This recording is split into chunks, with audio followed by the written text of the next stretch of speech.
2006 BMW M3 E46. I've actually reviewed this example previously on the Canyons. You can find that video down below. This one's owned by Chris, and he's actually modified it quite well. This is more of a trackable street build, not a full focus track car.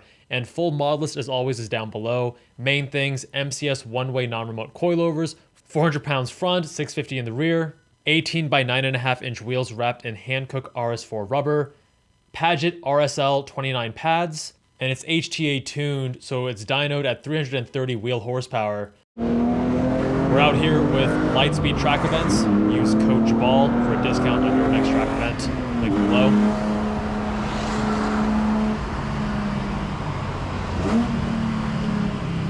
I can tell this is going to be a fun car. But holy traffic, Batman. Hopefully we'll get a clean lap or two in. And the reason I was saying that is just based on the steering feel, the throttle response, the engine note. We do have this Karbonius CSL airbox, which makes the induction note just so delicious. You know this is going to be a good time. Plus, the two best M3 generations, in my opinion, are the E46 and the E92. Luckily, on this day, I was able to drive both on back-to-back sessions, both of them modified. You can find the E92 in a separate video linked below. But I want to talk today a little bit about how these two compare. First impressions here. The CSL airbox makes this S54 engine sound so good, and it's a great engine. I mean, it's no S65 that's in the E92. That V8 I think is incredibly special and arguably a better engine than this, but this is actually still excellent. It's a straight six, revs to 8,000, silky smooth. This Boxster holding us up a bit. Hopefully that does not become a theme. But the brakes, as Chris has already warned me, are quite mushy. The reason being he has some boiled RBF 600 brake fluid that needs to be changed. Normally it's not going to be so mushy and have such bad pedal feel, but we're going to just work around it this one time. That's why we're braking very early, being quite conservative. Not sure what happened there. Totally blew the apex.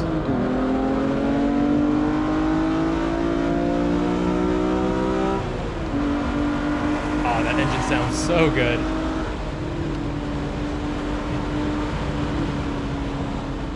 Now, one of the issues I had when I reviewed the car on the Canyons was that when you push the sport mode button, it just makes the initial throttle tip-in way too sensitive and not linear and high resolution enough. So he's actually remapped it to reduce the throttle sensitivity.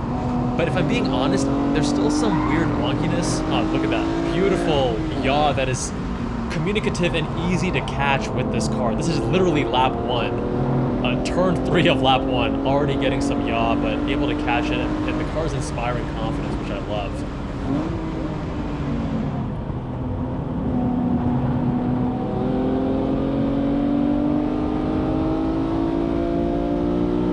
Yeah, so overall, the steering as well is also not my preference because it's very light. It is hydraulic, but it feels overboosted.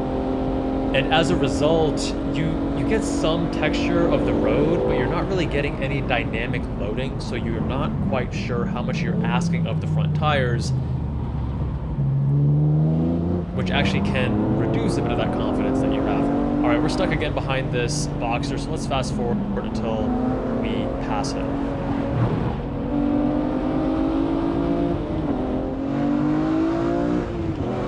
But already, one thing I'm very much enjoying here, just from that first lap, is how progressive and communicative and controllable the car is as you lose grip.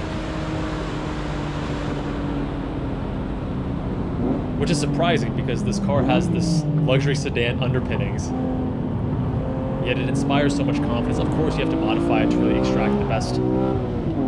Same thing there, getting a little bit more sideways action than anticipated.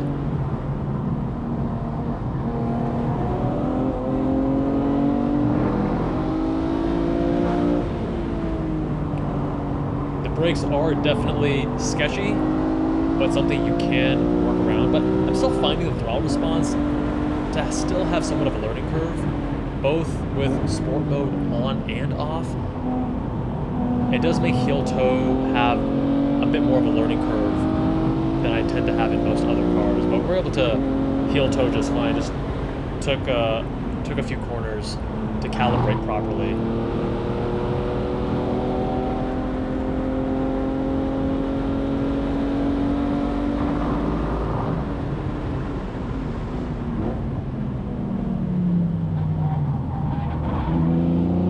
The car does understeer at corner entry by default. That's the way that this car is set up.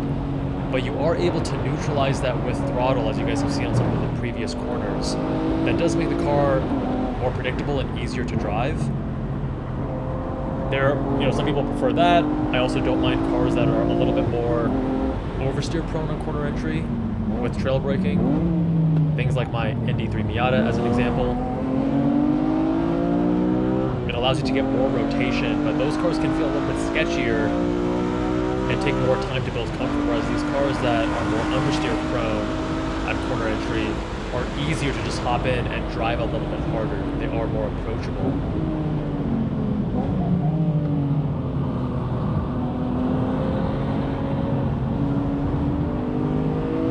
First lap was a 150, second lap a 148. There's still much more time to be had here.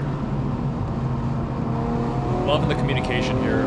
Part of that's the chassis, part of that's the MCS coilovers, and the overall setup here with the bushings and such too.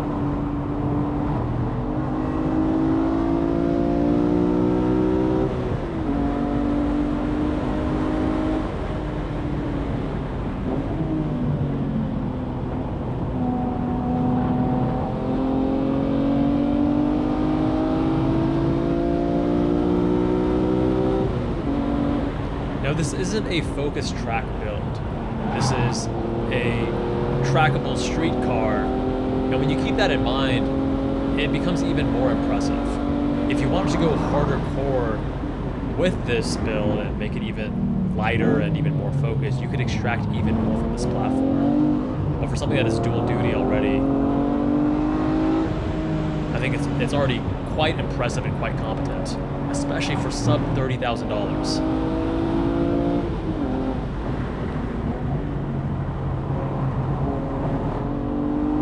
Getting to dance with a little bit more of that rotation mid-corner.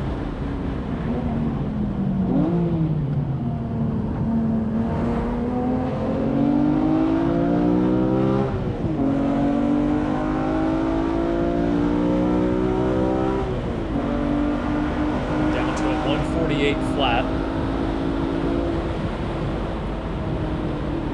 This is also the end of the day. The car's been able to cool down a bit. There were some concerns about coolant temps earlier, but since the car's had some time and it's also not as hot now later in the day versus the early afternoon, looks like our temps are all in check.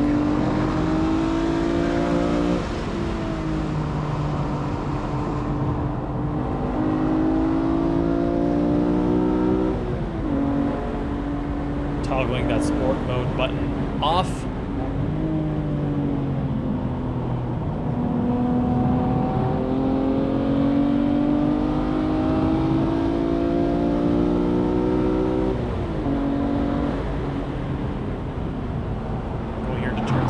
Right there, as you get that maximum compression. If there was more dynamic weighting, it should actually weight up a lot, but there's no dynamic change here. When people hear hydraulic steering, they think automatically good, and when they hear electric, they think automatically bad, but that's not necessarily the case. I'm not sure why I'm going down to second here, both this lap and last lap. The amount of torque there as you're going down the corkscrew is sufficient in third gear, so no need to go down into second. Brakes are fading, so I'm braking even earlier now, corner after corner, getting a little bit sketched out. Braking super early. And heel toes are getting there. I'm going to toggle the sport mode back on.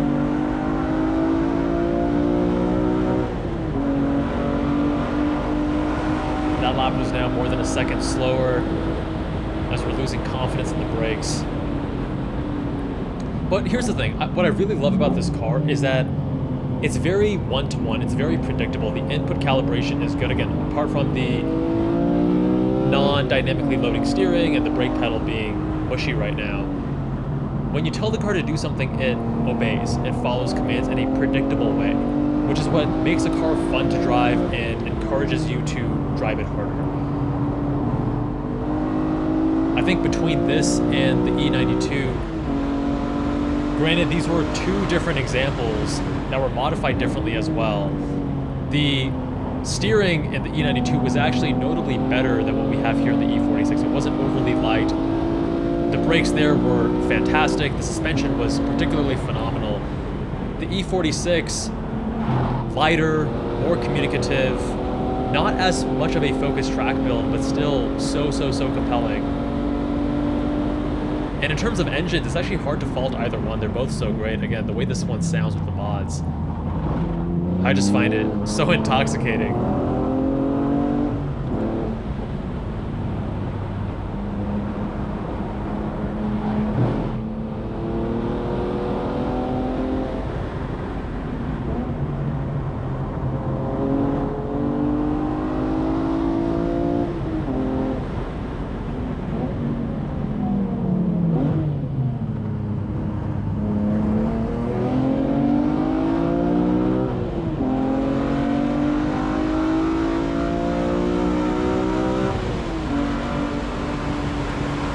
That's the checkered flag, now cooling it down.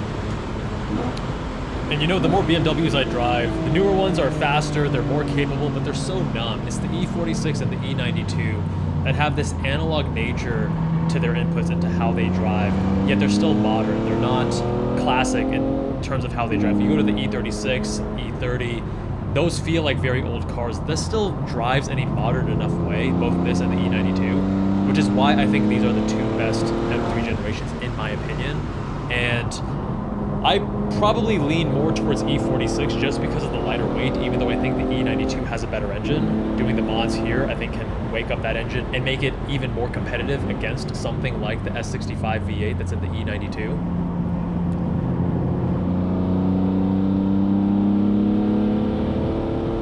But I think with some fresh brake fluid and somehow figuring out a way to make the steering heavier and have more dynamic load up, this car essentially becomes close to perfect for its intended use case. My friends, let me know what you think with a comment down below. Big shout out to the owner Chris for letting me review his car. Much love, my friends, and I'll see you all in the next one.